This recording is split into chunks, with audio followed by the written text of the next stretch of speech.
This year I'm using my journal to focus on mental health, and this month I really want to reframe how I feel about productivity.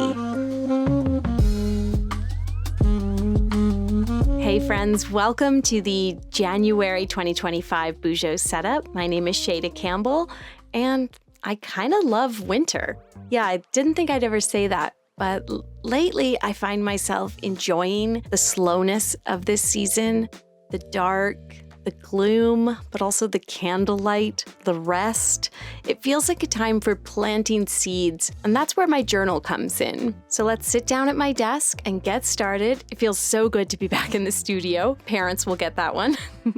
Let me show you what I've done so far this year. These spreads are the beginning of my journal, and they're all from the yearly setup, which came out last month. There's about 9 spreads, so it's a big, giant video where we kind of set up the journal, but you do not have to do it all at once. You can do it through the month of January and February.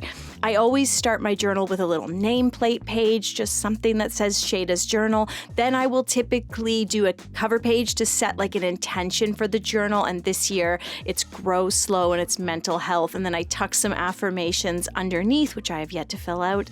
And then we have our key, which is just your basic bullet journal key, year at a glance. Remember, all of this I go over in the main video. There's a Dutch door there, so you can tuck some goodies underneath. We did this kind of healthy sleep reminder page and then a dream spread where you can just keep track of some interesting dreams throughout the year. This is probably my favorite. It's my go slow spread. For me, a lot of my mental health is about slowing down and not tying my worth to my productivity. So this is an activity log where you're saying what you did that day just to rest and relax, how long you did it for, and then you can kind of rate it. Like I did a meditation, but my mind was racing, so I give it a 1 out of 5. Next day, I just sat and had a cup of tea. 5 out of 5. Very relaxing.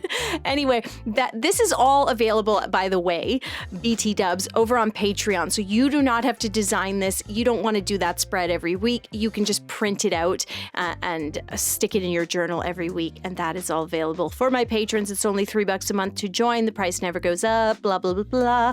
Patreon.com/Shayda Campbell. We're going to skip a few pages just to give me some more room at the end of the yearly setup if I want to add some trackers and stuff. And then we are going to do our January cover page. Just in case you didn't hear the good news, the theme this year is black and white, baby. I mean, it's going to be a mental health bullet journal, but my illustrative theme. Black and white. It's so classic. It's so Shayda. Why didn't I think of it before? Anyway, it's just monochromatic basically, and I always have a lot of fun with those spreads, and I think it's kind of a classic thing. So what I am doing for the January cover is making a very messy rectangle in the center of the page, and then I divided the rectangle by kind of making section after section around the border. You're kind of spiraling inwards, and then we're going to create a different pattern for every section that we create, and you can do as many as you like, working towards kind of a little rectangle in the center. And let me start going over this in pen so you can really see.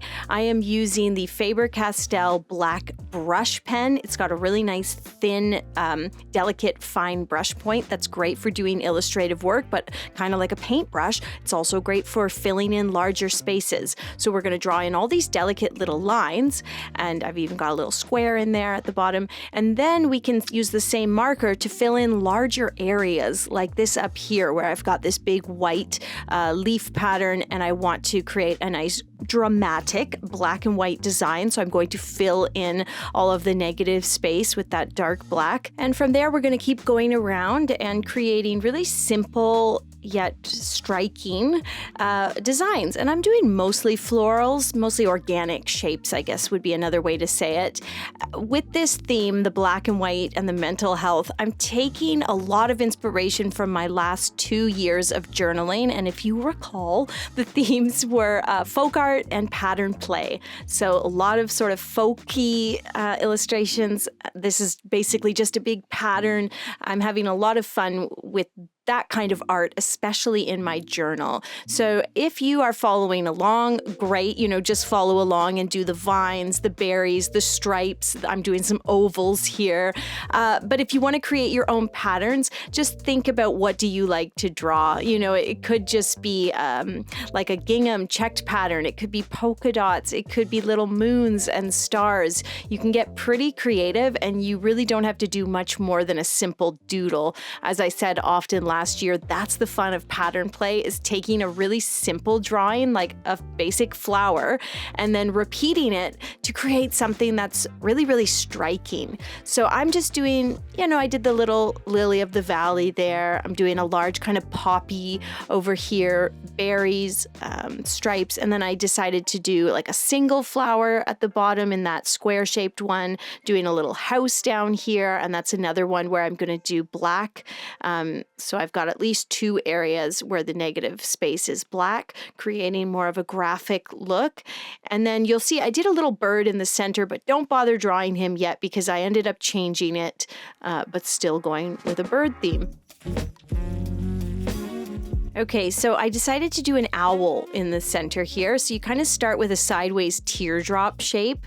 Give it 2 wings, one on the bottom, one on the top, and then a heart shape for the face. And all you need is a line for the nose and then 2 eyes. Heart-shaped face, 1 line down the center, 2 little eyes, and then you've got the 2 wings and that kind of sideways teardrop shape for the body. So really simple shapes come together to create this folk art owl.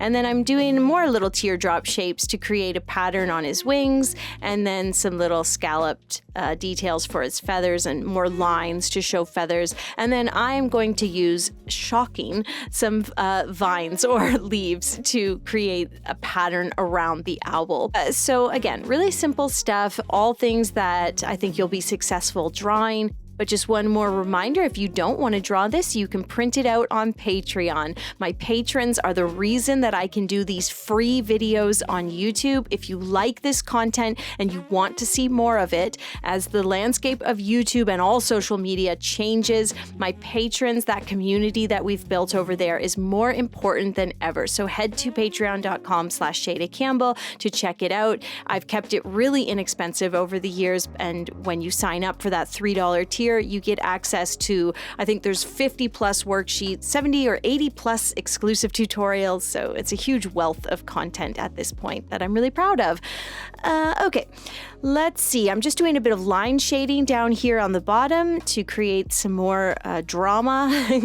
It's amazing what just lines and dots can do when you're working in black and white. And once you have completed that really graphic, folky pattern play, black and white January cover page, you can just write January at the bottom center, keep it simple, and yeah, we're looking good.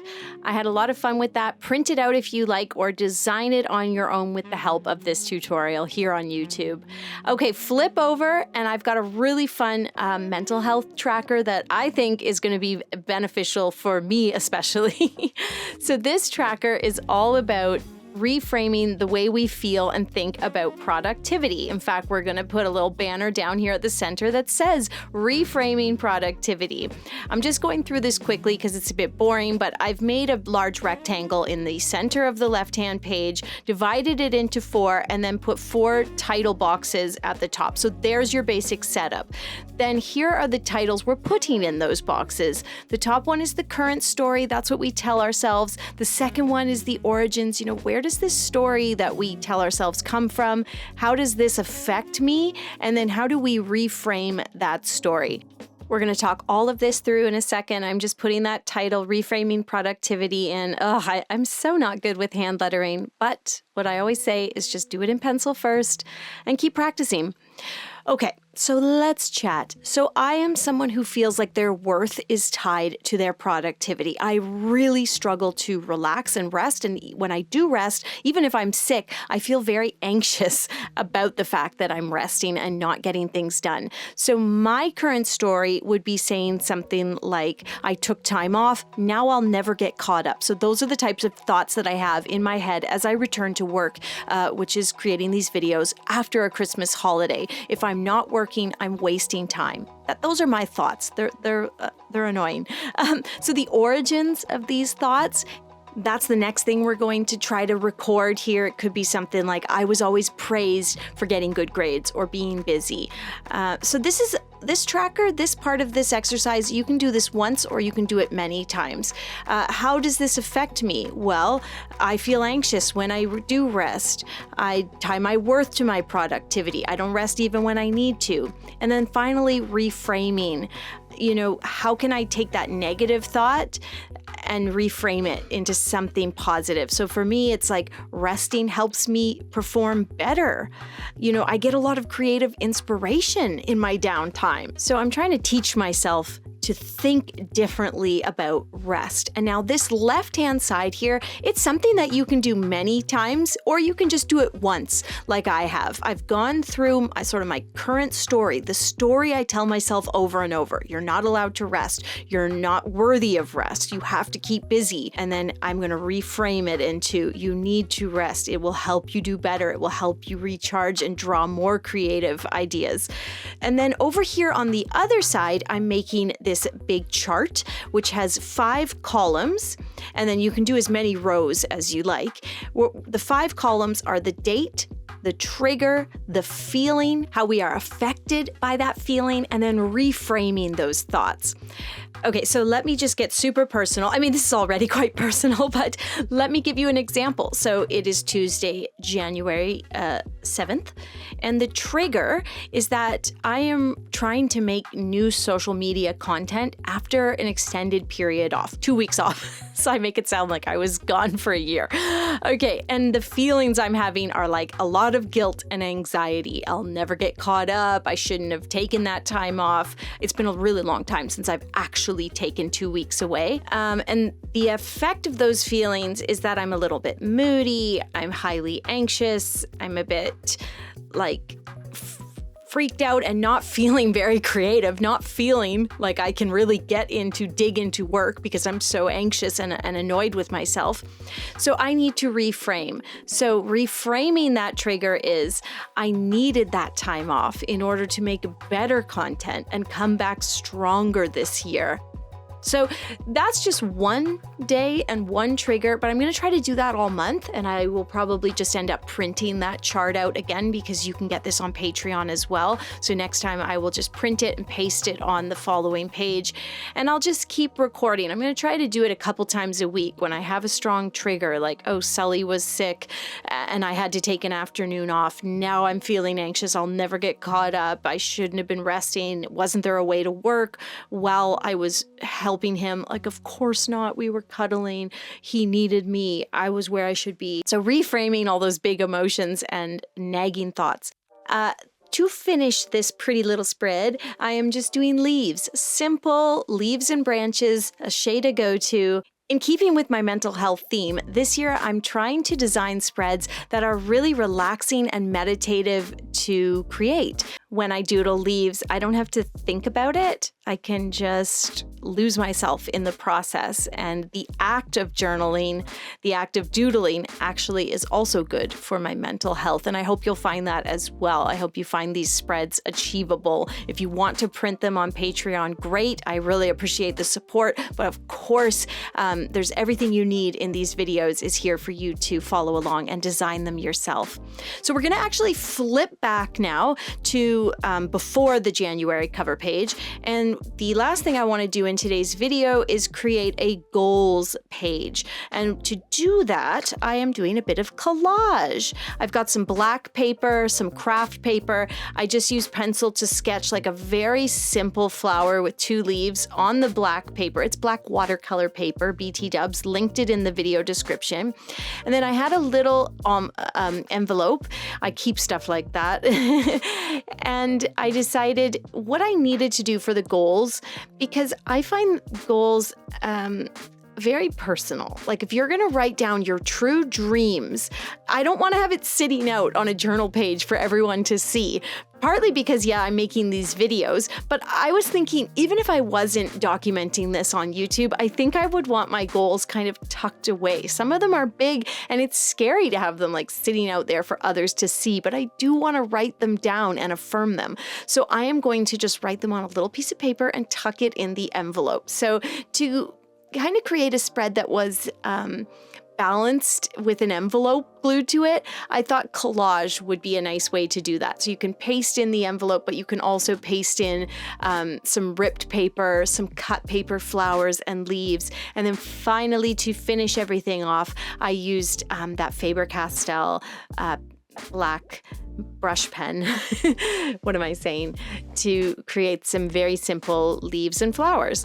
And then we'll just write goals on the envelope, and that's it. We can create you can just write down anything that you would like to achieve. Anything. It can be really big. It can be so big that it seems ridiculous, and you're just going to write it, get it on paper. Get it out of your mind and make it a reality by writing it down.